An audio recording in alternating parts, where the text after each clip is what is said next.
La católica usará el versículo de Mateo 16, 18 para confundir a las personas. Y te dirán que el primer papa fue Pedro y que la primera iglesia está edificada en nombre de Pedro porque Pedro significa roca. Y esto no lo vamos a someter a discusión, tienen toda la razón, Pedro significa roca o piedra, como quieras llamar. Pero aquí es donde quiero que pongan un punto de atención. Cuando Jesús habló esto, en Mateo 16, 18, se encontraba en Cesarea de Filipo. En ese lugar se dio cita con sus discípulos. ¿Cuál es lo interesante de este lugar? Que en ese lugar se encuentra una montaña de piedra. En el monte Hermón. De esa montaña de piedra, de su interior fluyen ríos de agua viva. Se le conocen como la fuente de Banias, también alimenta al río Jordán. Qué interesante, ¿no?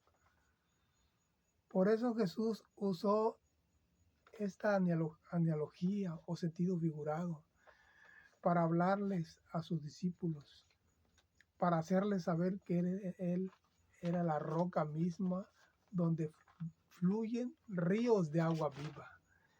Por eso lo citó allí. Claramente nos dice el versículo de Juan 7, 37 y 38. Nos dice: en el último y gran día de las fiestas, Jesús se puso de pie y alzó la voz diciendo: si alguno tiene sed, venga a mí y beba. El que crea en mí, como dicen las Escrituras, de su interior correrán ríos de agua viva. Por eso lo citó allí, para usar esa piedra como sentido figurado y hacerle saber que él era la piedra donde se tiene que edificar toda iglesia, en el nombre de Jesucristo, no en el nombre de Pedro.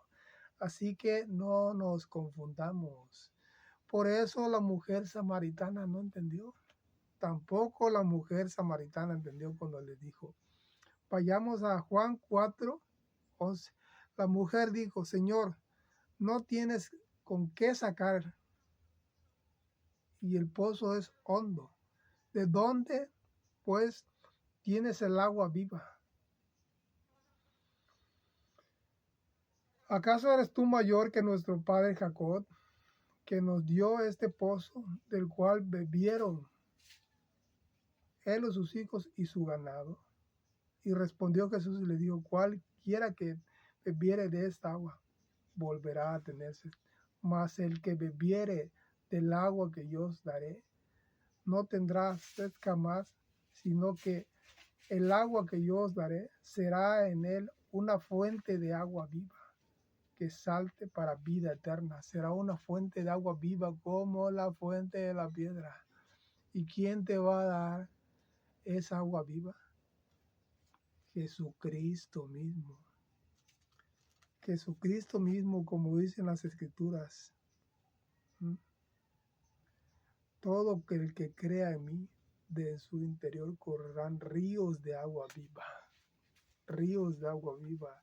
Juan 7, 37 y 38. Por eso Jesús lo citó en ese lugar, por eso usó esta analogía, para hacerle saber claramente que Él es la piedra. En muchos otros versículos lo vemos que Él mismo se proclama como la piedra. Así que no nos confundamos cuando los católicos quieran venirnos a engañar, que Pedro es la roca donde se edificó la primera iglesia y que fue el primer papa. Pedro no estaba al servicio de ninguna iglesia, Pedro estaba al servicio de Dios. Pedro no estaba concentrado en una iglesia, él viajaba constantemente para dar la palabra. Hay que recordar siempre que el que está al servicio de una iglesia no está al servicio de Dios. No es lo mismo amar a Dios que amar a una religión, que nos quede claro. Este versículo lo va a usar la Iglesia Católica para engañar a las personas. En Mateo 16, 18. Y yo también te digo que tú eres Pedro, y sobre esta roca edificaré mi iglesia. Que tú eres Pedro, y sobre esta roca, no que tú eres la roca que edifica, donde edificaré mi iglesia. Que no es que, ¿por qué le dijo esto Jesús? Porque vemos en el versículo 13, viniendo Jesús y la región de Cesarea de Filipo, les preguntó a sus discípulos: ¿quién dicen los hombres que es el Hijo del Hombre? Y Pedro en el 16 respondió: Simón Pedro dijo: tú eres el Cristo, el Hijo de Dios viviente. Y él le dijo, entonces le respondió Jesús: bienaventurado eres Simón, hijo de Jonás, porque no te ha revelado carne y sangre, sino mi Padre que está en los cielos. Y yo también te digo que tú eres Pedro, y sobre esta roca edificaré mi iglesia. Sobre esta roca, la montaña